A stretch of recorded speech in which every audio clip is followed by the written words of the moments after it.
Hello. It's been a while. Well, I say a while. It's been probably a week or something. But I just do these as and when, unedited, one take, as and when I feel the need to, or feel something's popped up. Been spending the week doing just having thoughts to myself, just getting myself together, which I think we all need sometimes. Spent the day doing some gym work, some getting some ideas together for a client, thinking about progress, thinking about future, but just trying to enjoy the day really because it's beautiful. So what I wanted to talk about today is the past and how it can be. I mean, we learn from the past and we learn from previous mistakes and things like that, but to dwell on them, it's almost like to recognize the stuff you've done in the past in the present now, so still being very present. So I think what we can do sometimes is be like, okay, that reminds me of the past, but then not dwell on the past. Because I think what we do sometimes then, it's like, for example, if we think we're a better version of ourselves in the past, I've fallen victim to this myself. What I've done is I've gone, oh, but I used to look like that, but I used to have that physique, but I used to, and in the end, what I do is I get deflated and then I stop doing what I'm currently doing because I just think, what's the point? I'm not, how I did. But I'm looking at a 25-year-old me. I mean, when I do a 25-year-old's client's hair or something, now I look at them and I'm like, that's a lot younger than what I am now. And that's not to say I'm old or anything. I look, your 30s so far as I know, are the best years of my life. But I think sometimes we can sort of address too much with the past, and it stops us enjoying what we're doing right now.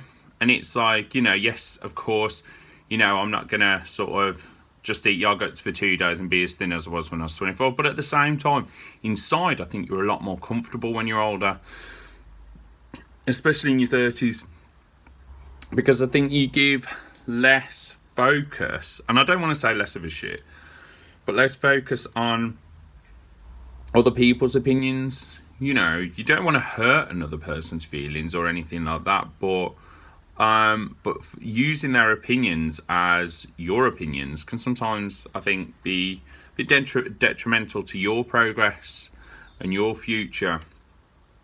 And but then in the same breath, dwelling on the future can be, can stop you from dealing with the past. Because what happens is, say if you've got, you're on that side of whatever in life, and you need to get to that side, but what you're doing is you're focusing so much on just what's on the other side, you're forgetting to build the steps and the bridges to actually get you to that point anyway.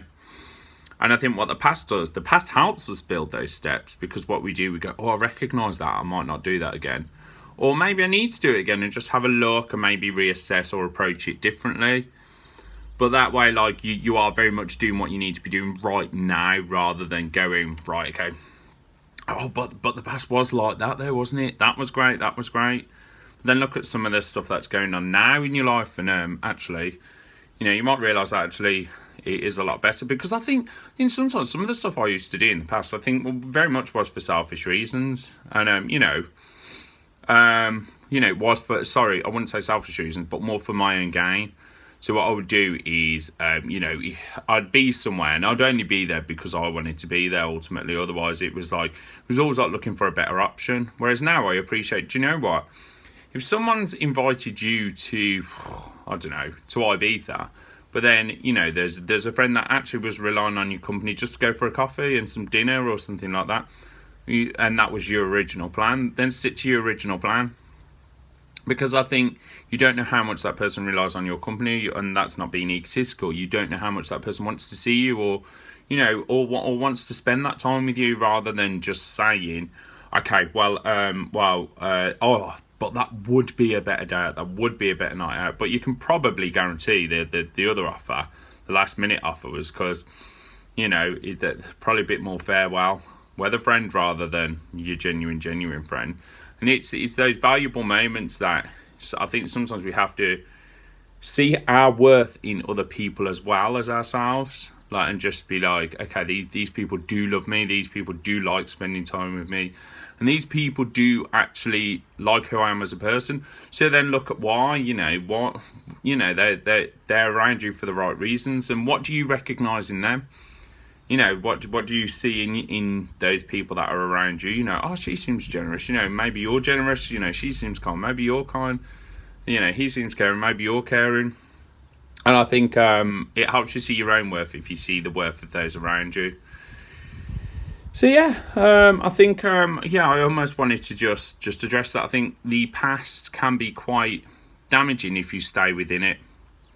So the best thing to do is almost recognise it, see it, and let the thought come and go. Recognise why you're seeing that. Okay, there's some familiarity with something maybe at the moment, and just see what you can address or get from that. But otherwise, seeing the past as positive. This is a bit of a weird way of looking at it, but I'd almost not want to see the past as positive or negative. I just want to see it as the past, because I think the positive is the now, because you're living it. You never know what might be around the corner, but the now is where it needs to be at. Anyway, so this was just a quick, short and sharp one, which I thought would be just quite a nice one to address. Just again, my own thoughts, my own opinions, and what was just flying through my head at this time. So hope it reaches some of you well and you get something from it. But if not, I also get that too. Thanks, boy.